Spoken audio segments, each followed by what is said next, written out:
Hello, everyone. I'm Janet Tarantino, and I'd like to welcome you today to my YouTube channel called Exploring Everything Spiritual. Please click the like button below and feel free to share any video on my YouTube channel. And don't forget to subscribe below to see future amazing videos of everything spiritual. Today, our guest is Paula Lenz, the author of Driving into Infinity, Living with My Brother's Spirit. Paula holds a Bachelor of Arts degree from Sam Houston State University. Her career of more than 40 years included being a high school English teacher, a partner in a woman-owned business, national manager for a worldwide engineering firm, and an executive director for a major Houston association. After retiring from her busy, successful career, which really sounded like she really was busy, in community relations and association management, Paula Lenz decided to share with the world her out-of-body experience, which to me kind of sounds almost like an NDE-like experience.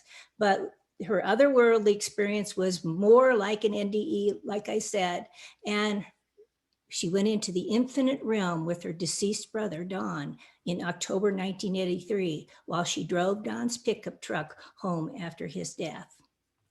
Throughout the ensuing years, she has had numerous unusual after effects, which I'm excited to hear about, from being in the etheric world of the infinite, and continued to receive outreach from her brother, Don. We will learn how the most profound grief can uncover the most significant spiritual gifts that anyone could ever have. Welcome, Paula. How are you today? Great. Thank you so much for having me on your show, Janet. Yeah, my pleasure. I'm glad you could be here. Now, could you tell the audience about your brother and what happened? Yes. So my story really begins in 1982. And what happened at that juncture was I began having this recurring dream. And this dream was always the same. And I was outside on these hills, expansive fields. And pretty soon other people began gathering there. And after a while, it was a very crowded area in this outdoor area. And all of a sudden, someone came up to me and said, "What's going on here?" And I said, "I don't know. I heard that it was the end of the world." And when I said that, everyone looked up in the sky and Jesus appeared there.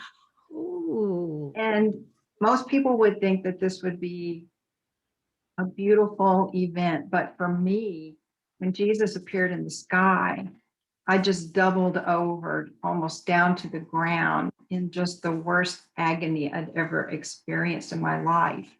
And it wasn't physical agony, it was mental agony and suffering.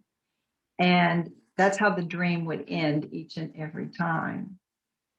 So, you know, you can imagine how I had no idea what this dream was trying to tell me. And I just thought it very strange that I continued to have this dream. So I'm going to fast forward to the next year, which to Friday, October the 7th, 1983. And that morning I was driving my husband to a meeting, dropping him off. I was going on down to this festival in Houston, and he was going to join me later. But as I was driving him to his meeting, I glanced at the clock in the car because I wanted to be sure I was getting him there on time. And the clock showed 9 o'clock. And just at that moment, I had this terrible pain over my heart area. And I'd never had such a pain like that before. And I actually kind of wondered if maybe I was having a heart attack or I had a blood clot or something, but I didn't say anything to my husband. And after a very short time, then that pain passed and I didn't have it again. So I went on down to the festival, and a lot of that festival was outside. Part of it's inside the annex of this Greek Orthodox church. And a big group of my friends, we were all there we were inside going to get lunch. And as I said, my husband was going to come down later in the afternoon. But as we were gathered inside this huge area, and there were just so many people by that time, it was very crowded. And I looked across the room there, and I saw my husband coming toward me. And the closer he got, I knew something was terribly wrong because I'd never seen him look like that before. And then he came up to me finally through the crowds, and he put his hands on my arms, and he looked me right in the eyes. And he said, Donnie was killed in an accident this morning. Donnie being my brother, who was 4 years younger than me. And when he said that, in my mind's eye, all I could see was as though I were looking at the earth from out in space, and this earth was just crashing down at my feet. And I just bent over double toward the floor, just screaming and crying. And of course, my friends came over, and that was the end of that. We went home, and then of course went to my hometown, of course, where we had the funeral. And so I stayed on that week in my hometown. My husband went back to Houston. He was going to come back the following weekend and get me. And while I was there, about midweek, it was Wednesday, I decided I wanted to take a lot of these funeral flowers out to my grandparents' house. They lived out in the country about 15 minutes away. And I only had access to my brother's personal truck. He was killed in a company truck. And so I just went ahead and put some flowers in there and plants, and took his truck to get to my grandparents. And as I'm driving along, which again, that's about a 15-minute drive, as I'm driving along, suddenly I began to see 360 degrees around me. I could see everything completely around me. And I'm driving, and of course, I've never experienced anything like that. And I have no idea what is happening to me. But before I could even really think about that for very long, as I'm looking 360 degrees, I see my brother at my right shoulder area. Now, he was a pattern of lights, but I also could see his features. And as I'm driving, he began speaking telepathically to me. And he said, I don't want you to be sad. I want you to be happy, because he said, I'm happy where I am. And he said, I want to show you a little of what it's like for me now. And he told me that he was on another plane of being. And when he said all this, suddenly the two of us were lifted out of this truck scenario. And I realized after a few moments that we were out in the middle of the universe, because that's what I could see, as though I were out amongst the stars and planets. And my brother was still right at my shoulder area. And during that time, I experienced this wave of huge peace that came over me while this was going on. And then I experienced another wave of all knowledge. Like everything in the universe that had ever happened or that was going to happen. And then the last wave that I experienced was this huge wave of pure love energy. And I knew that this was what I call spirit. Of course, others call it God. But I knew that this wave of all love energy, I could feel the caring and the warmth. And I knew that everything in the universe is all one with this energy of love. It's who we are. It's what the universe and maybe other universes are at large. You know, we're all one. There's no separation. And at that point, I wanted to go on from this point where I was with my brother, because I had absolutely no desire to return to my earthly body. It just didn't matter to me. I wanted to go on to this next realm. I knew that, I was out in the middle of the universe, but I knew that there were, as I just mentioned, other realms, other levels, if you want to call them that, that was beyond this particular level of, I'll say, consciousness, that there were greater, higher things to be realized. And that's where I wanted to go. And, when I started thinking like that, I began to, it felt like whoosh away as though I were moving really fast.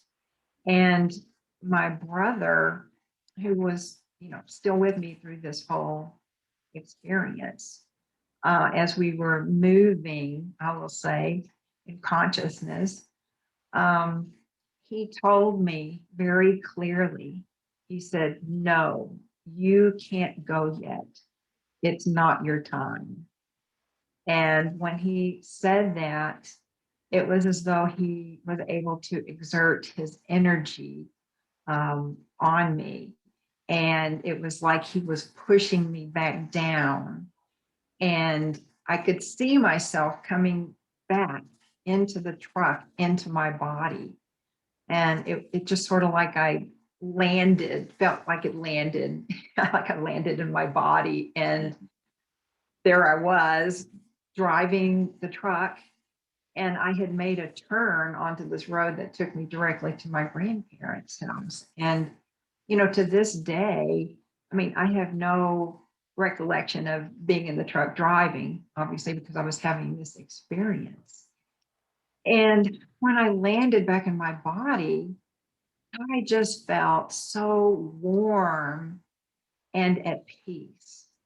And I knew my brother could still be around me and that he was happy. And I got to my grandparents' house, but I just had no desire to tell them about this experience. And really, for the rest of that day, I sort of lived in this afterglow, I guess, because it seemed like nothing about his death or anything affected me in a negative way. But the interesting thing was, when I was at my grandparents' house, giving them these funeral flowers, it was as though I could see through my brother's eyes what he was seeing in us. I saw all this sorrow and heartache, grieving on the part of my grandparents. And of course, I didn't say anything again about this experience or how I was feeling or anything, but I knew their grief. And I could see from my brother's viewpoint how sad that made him. And so again, I didn't say anything. And it was just like this one day of being in this glow, because the next day, it was as though I fell back into this grief. Yes, obviously, I remembered the experience and the feelings and what I knew or had come to know about my brother living on, and that he was happy and that he could still be around me.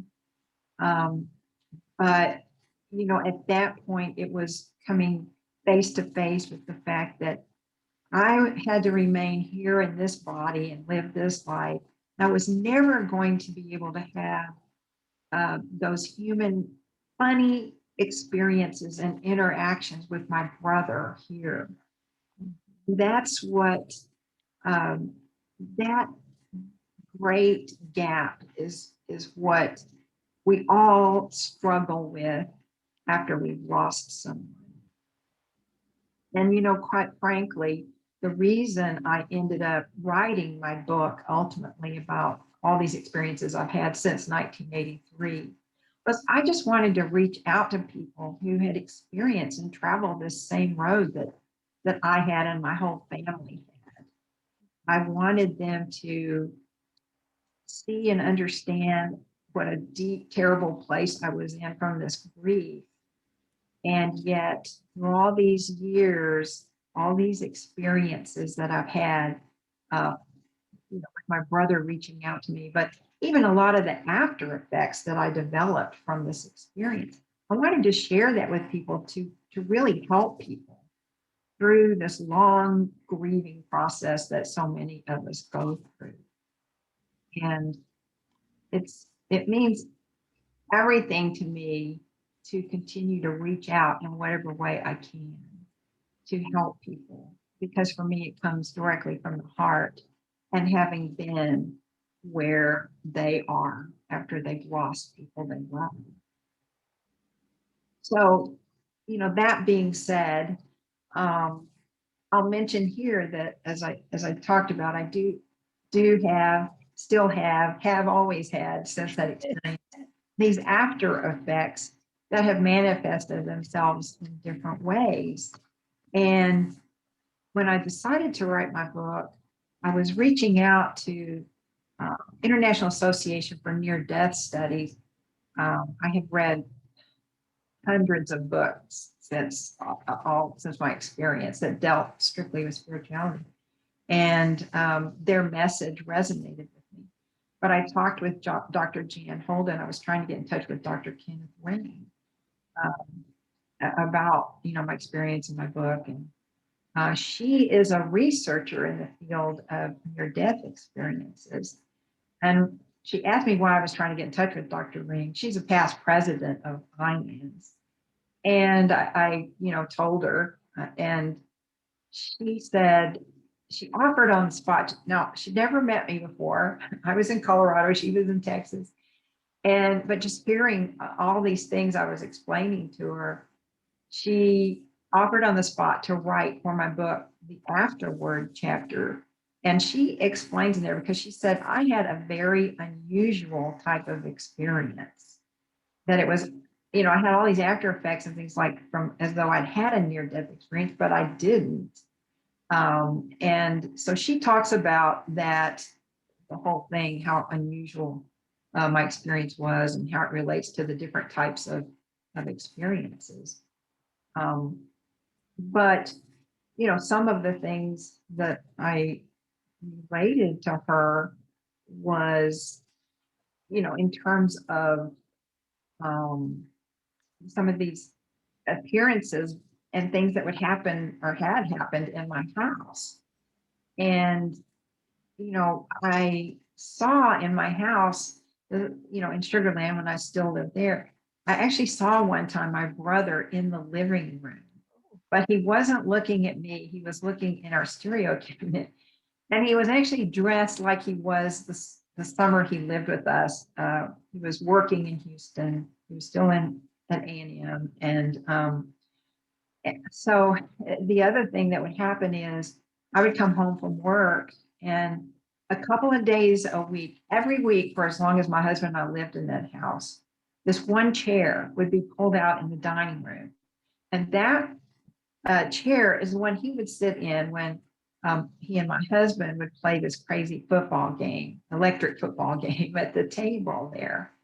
And every week that chair would be pulled out. And I asked my husband, and I mean, we hardly used the dining room. And I said, are you going in there and sitting down writing something? And he said, no, I hardly ever go in there. And I told him what was happening.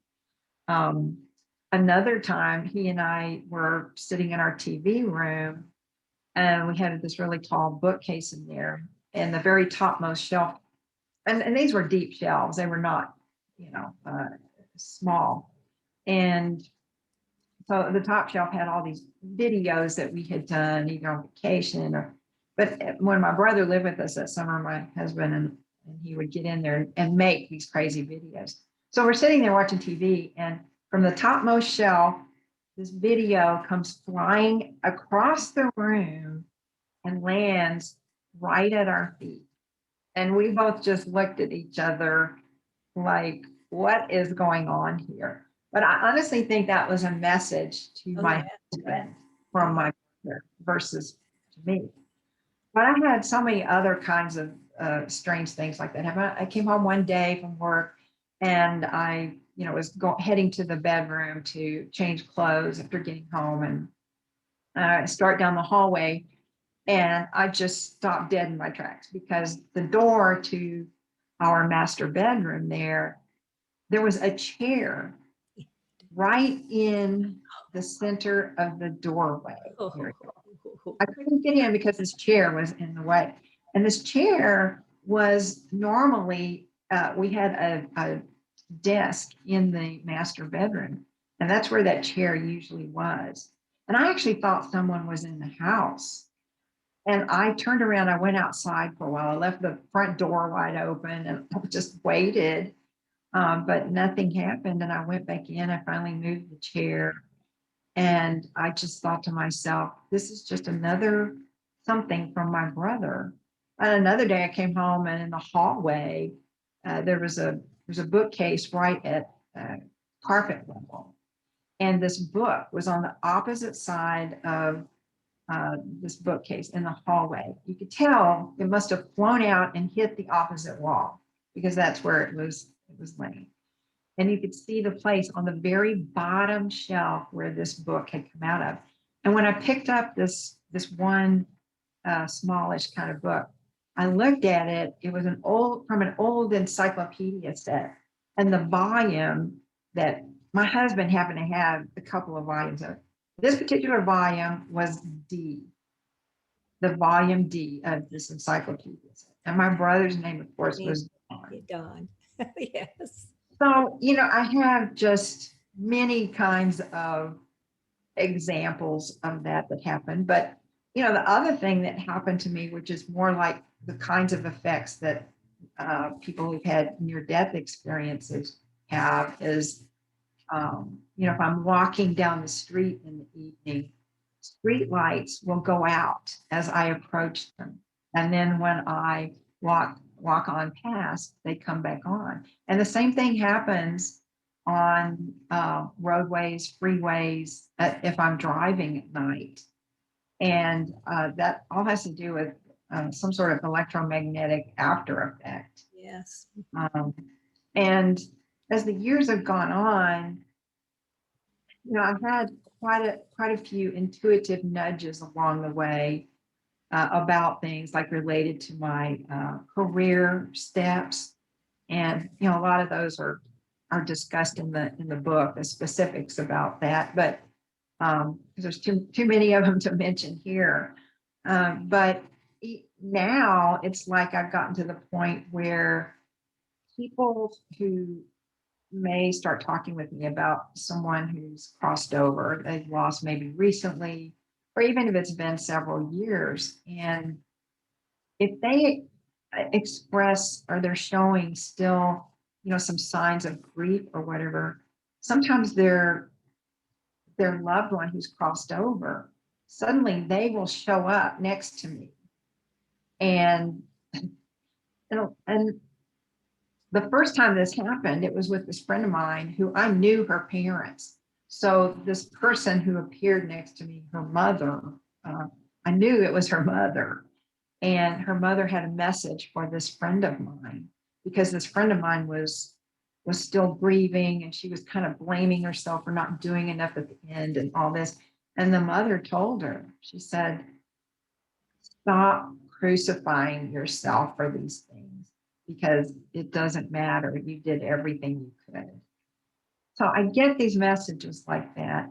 But the other thing that has started happening too, my sister, who knows I have, some of these things going on, she called me one day and she asked if I could help her find her car keys. Oh. And I said, okay. I said, yeah, I can try. And so she started telling me, she'd come home, driven into the garage, and I began to see pictures of what happened. And what I saw was her somehow accidentally, as she was getting out of the car, she knocked the keys down between the seat. She didn't realize it. And so I told her, I said, well, that's what I see, that is where they are, because she'd already gone in the house and everything. So she went out there, and sure enough, that's where the keys were. And then she called me a couple of months later, and this friend of hers was all upset and crying and looking for these really important papers, which actually was a car title. And so my sister told her, you know, my sister might be able to help you. Are you okay with me telling her and contacting her? And she said yes. So my sister tells me the name of her friend, her first name, and I immediately saw a picture of her in my mind. And I described her. I said, is this who this person is? And she said yes. And the information just like began coming in.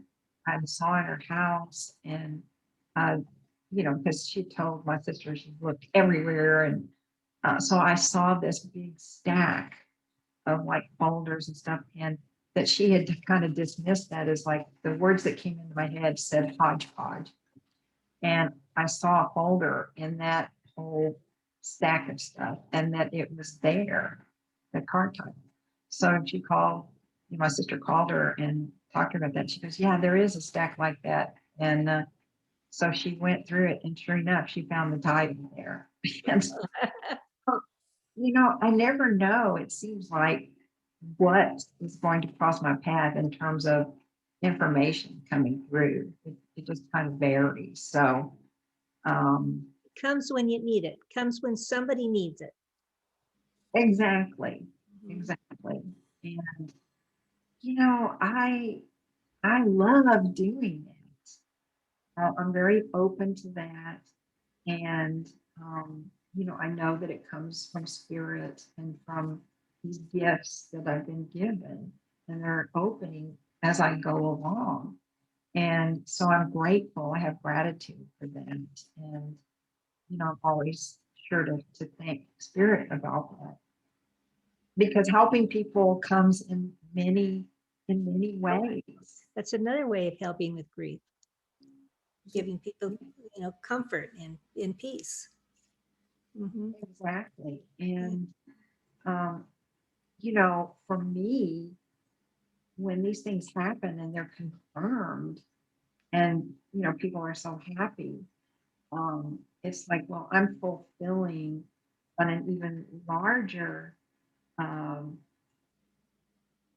plane of being helping people. It's not necessarily just about grief. It's like I can open up and help people in other ways in addition to these, you know, Yes. Mhm. experiencing discomfort or whatever. Mhm. So it's it's meaningful to me, and I continue to remain open about that. But again, even now, going back to my brother continuing to reach out to me, um, you know, through the years, I've had just a number of different things, but a lot of times he would turn down his photograph. Um, and I would try any number of times, like I would think, well, maybe this happened when I closed the door to the bedroom or something. And I would try closing that door 100 times, and it would never fall down. I'm like, okay, well, that can't be it. So, you know, I don't even bother with doing those kinds of things anymore. I just accept that it's coming through from him. And so I still have those kinds of signs from him. And actually, one day I was very recently, um, I was sitting at my computer in here in my office, and I was reading an article, and I was facing my computer. And so my right shoulder was facing, there's a couple of bookcases against the wall on the other side of the room. And it's all very quiet. And um, all of a sudden, this, it's an invitation actually that was set into a holder on one of the shelves. And this invitation flew out of the thing it was sitting on, and flew across to the window area. And it kind of made a noise as it did that. And I jumped about a foot out of my chair. I knew it was him. And I went over there and to his picture, I said, cut it out, Donnie. I know that's you. And I just stood there and laughed, you know. But so there's things like that that happen just randomly. Um, and that's okay. For me, I accept it, and it's just meant to be funny. Because you understand, my brother was a very outgoing, um, loving guy, funny, just so funny. And he had so many friends. But uh, that those kinds of little tricks, that's just him coming through. Janet, I've had people ask me when I tell them these kinds of things, if we get off in the conversation or if they've read the book and they have, questions, whatever. I've had people ask me, well, do you think that your brother is like an earthbound spirit? And I say, no, he's, like a ghost. And he has the ability to move between these dimensions and to do these kinds of things. And it's not just him. I mean, others who've crossed over, depending on, I guess, what level they're at and how much they're trying to help people still here on this life.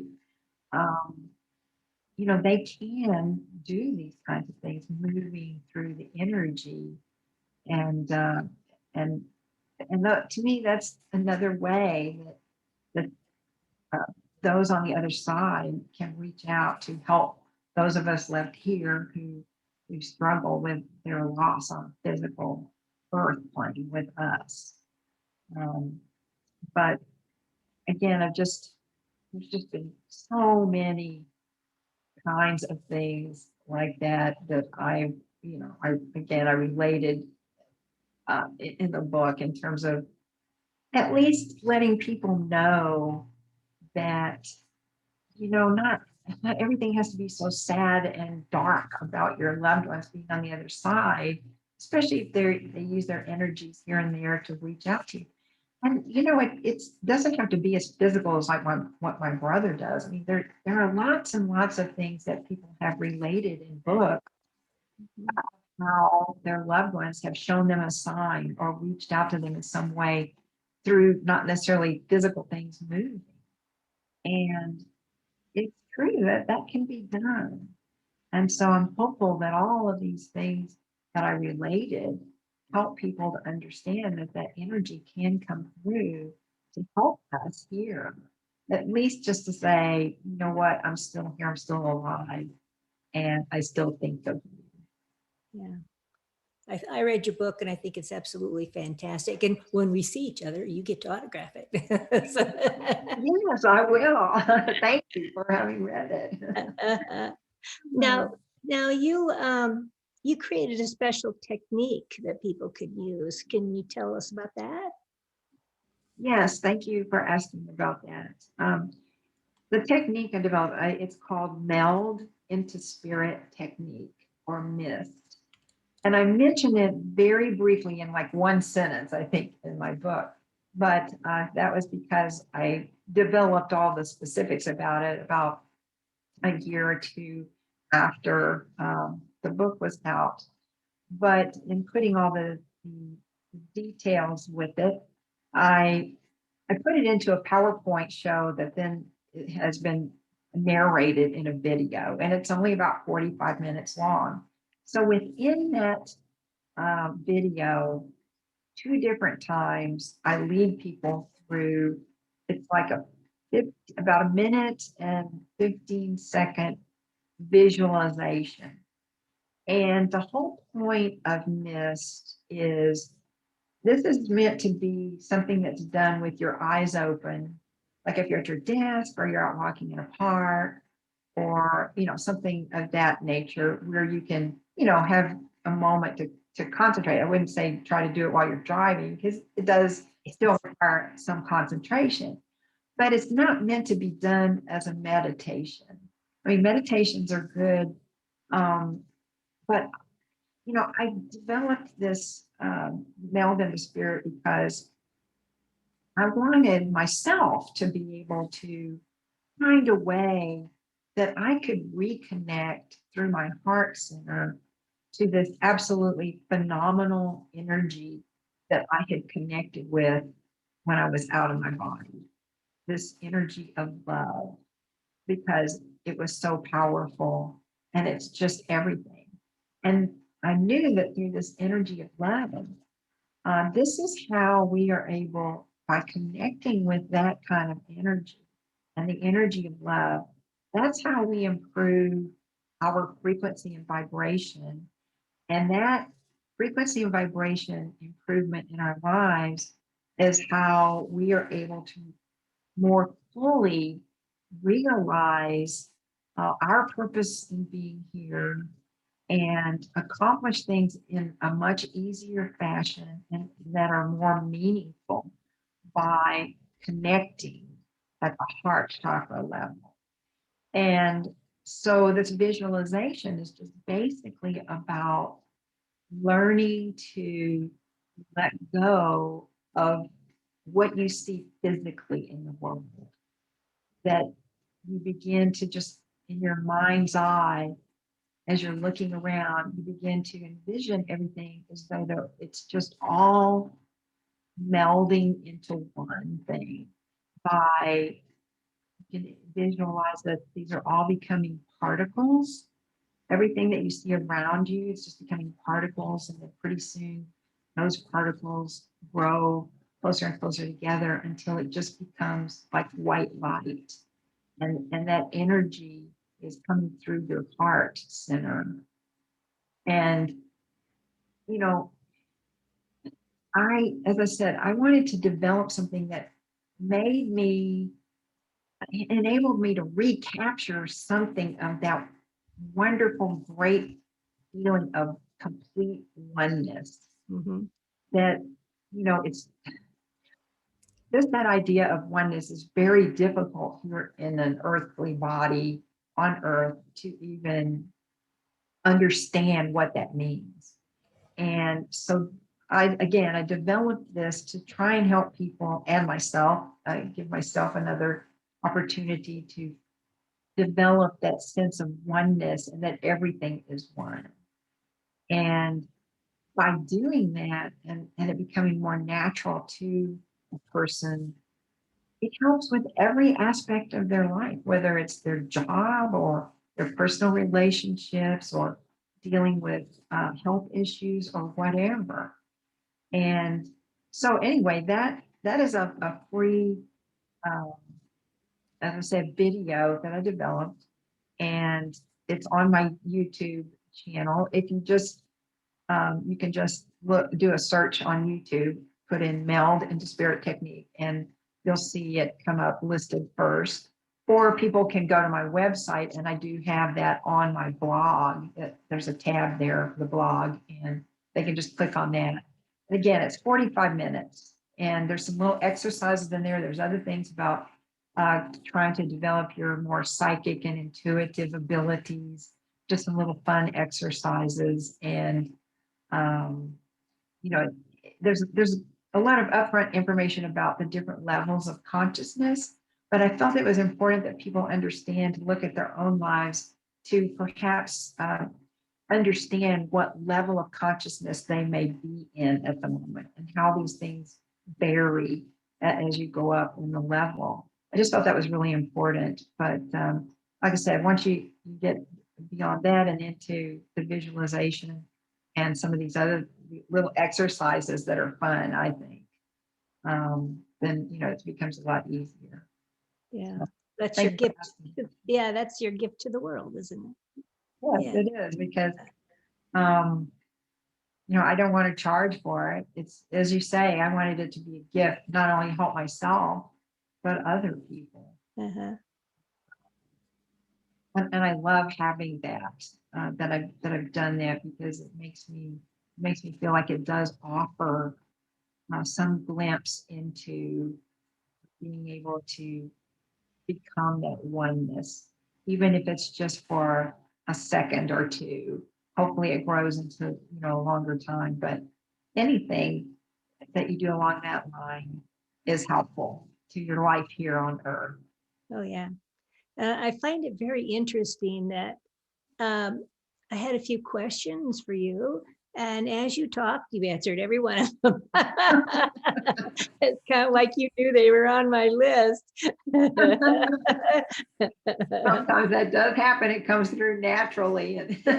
Yeah, so you got something going there.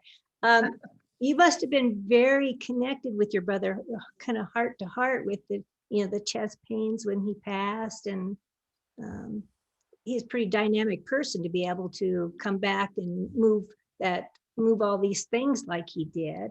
That's awesome, I think. Does it give you comfort, or is it kind of exciting in a way? Yes, of course, in the beginning, when things began happening, I was still. It took me such a long time in the grief phase, but it did even when I was still really deep in grief after I'd gone back to Houston and gone back to work and everything.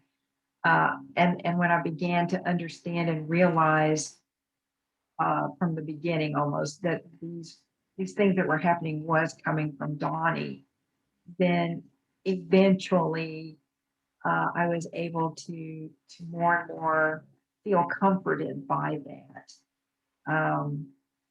And back then, it was a case of I was comforted for a while, but then looking at the reality of life that I'm never going to have all these funny, crazy, wonderful moments with my brother in person, that I was never going to have that again. I would just fall back into deep grief. And I say that in the book. I did a lot of drinking after work, and I didn't care at the time. I wanted to be numb to it. I'm surprised, you know, I guess moments when I would come home from work before going out for drinks or something, those were the times when sometimes I would find these things that would happen or would be moved or whatever. And there was even one time in my kitchen, um, one time, I can't remember why, but I had to wash my hair in there in the sink, the kitchen sink, and I was washing my hair. And I was by myself. I don't know, my husband was gone that day or something. And I knew that my brother was there and he was watching me. I felt him. And I even, when I got through with my hair, I stood up and I looked around the kitchen and I said, I know you're here. Um, but as time has gone on and I was finally able to, move beyond that deep, dark place where I was in grief for so long. Now I just look forward to times when he does something.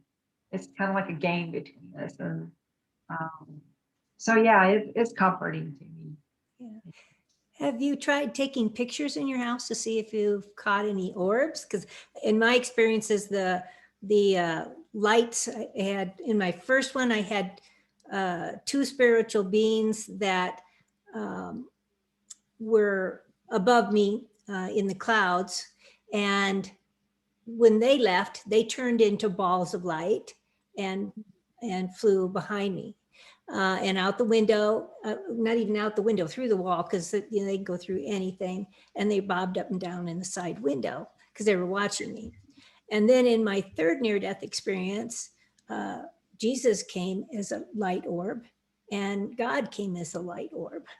So, and I take pictures, and when you look at the pictures on a computer screen, because when you look at them on your phone or on a tablet, you don't see all the details that you do on your laptop. And there's a lot of orbs in there. And I just did a presentation, with Jacqueline Arnold at the Boulder Bees. Yes. Yeah, it went really well. And I showed them pictures. I put all the orb pictures into one folder so that they're there, but you can see where these orbs are.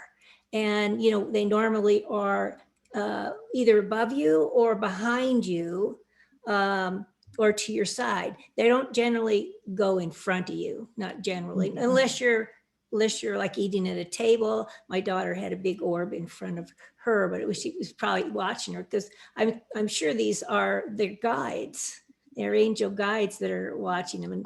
And I think that's very fascinating. And you could catch him, possibly in your house, say, ha, I got you now. Yeah, I should, especially here in my office, Yeah. I should take some pictures. And you say it doesn't matter if you use your phone or versus a I've camera. used my phone and I've used my camera, and it works on both. When they want to be seen, they make themselves seen. So Well, that's a great idea. It's not really something I had thought about doing, but I'll do that here in my office, especially. I do know that, in mentioning orbs, the when my grandfather passed, he was 100 when he died. And my grandfather, that was on my mother's side, um, I was the first grandchild. And so I was kind of the apple of his eye. And I always resonated with my grandfather's energy. I never was able to connect with my grandmother ever. And I just loved my grandfather so much. And so when he died, we did take photos at his funeral of, different family members together there at the front, where the casket was, and just, friends and people or cousins I hadn't seen in a long time. So we did take photos like that. And there are orbs in almost every picture that we took. And so I know that, it was more than just him there. mhm. Maybe it was my dad and my brother and my grandfather, because there were just, it was amazing how many, each picture had at least one, if not two or three orbs around, especially like my sister, my mother and I, pictures of us, but even with like my cousin and an uncle. And so I knew that there were a lot of spirits there, just from having seen them. Yeah. And, I can't think of too many other occasions where I've seen a lot of orbs, but I will take pictures here in my office for sure. Yeah, Of course, someday I'll show you that. Maybe someday yeah, I'll put it on YouTube so everybody can see it. Yeah, because that would be good. Yeah, I it's think that'd be very really comforting. interesting. Yeah, because my brother passed away too, and I took pictures at his funeral, and sure enough, above his ashes and the flowers on his table was an orb, just as the pastor was giving the sign of the cross. So I know that was him that was there. And we also took pictures at my mom and dad's funeral, and there was a orb in the middle of the crowd. And then another one was kind of bluish in color, which my dad's spirit, when it left his body, was blue, because I filmed that. That's on my YouTube channel. And he was sitting on the green table that was at the front of the church. And I have another picture. There was nothing there. So I believe that was my dad, because he likes to watch. He's an observer, and mom likes to be in the crowd. So I know her orb was in the middle of the crowd, because that's where she was the most comfortable, and dad was watching from in front of the church. So I thought that was great. So I think that's something to do. That'd be good for you. Yeah, I love that idea. I'm going to try that for sure, Uh-huh. Uh-huh. and see what happens. Uh-huh. Well, Paula, I'm so grateful that your brother shared this experience with you. I'm sure now it gives you much comfort that Yes. he's still around, and it's a fantastic account that will open the eyes of people that are listening. So wonderful, wonderful. So can you tell the audience how to get your book and how to contact you? And Oh, I'm sure yes. they want to know about what we already talked about, your technique. So that's great. Um, so I do have a website. I think you probably posted that on there, but basically, if you do a search for under www.paulalenz.author.com, it will take you to my website. And so the very first page of the website, talks about the book, and it provides a link that you can click on. My book's not in bookstores. You have to buy it online, either through Amazon or directly from Balboa Press. But both of those options are on that front page. And I would mention it comes in hardback, paperback, and it comes in ebook as well. So we have kind of a wide variety of choices if you're interested in reading that. And as I mentioned, I do have at the top, there's a blog page. And I have other information and photos there and things of that nature if people are interested in it, as well as having the meld into spirit technique. And we mentioned if you just go to youtube.com and search there for meld into spirit technique, that will come up. And so that's pretty much how. And oh, well, the other thing too about you asked about contacting me on my website. There is a tab that says contact on it, and that will take you to a page where it shows you what the email is that you can get in touch with me by. But it also provides like the form there that you can go ahead and fill in and email to me, and I will get it. And people have emailed me through that. Or you can just, the email is provided there, and you can write that down and just do it yourself through your own email if you don't want to use the form there to fill in or whatever. But one of the things I'm finding that people are interested in is if they contact me, they're interested in having some kind of reading. Like I just was going to ask you about that. You're just ahead of me. You must be feeding it to me. We're like, yes, that's right. But yeah, so I have started providing those for people, just free, 10 or 15 minutes or whatever.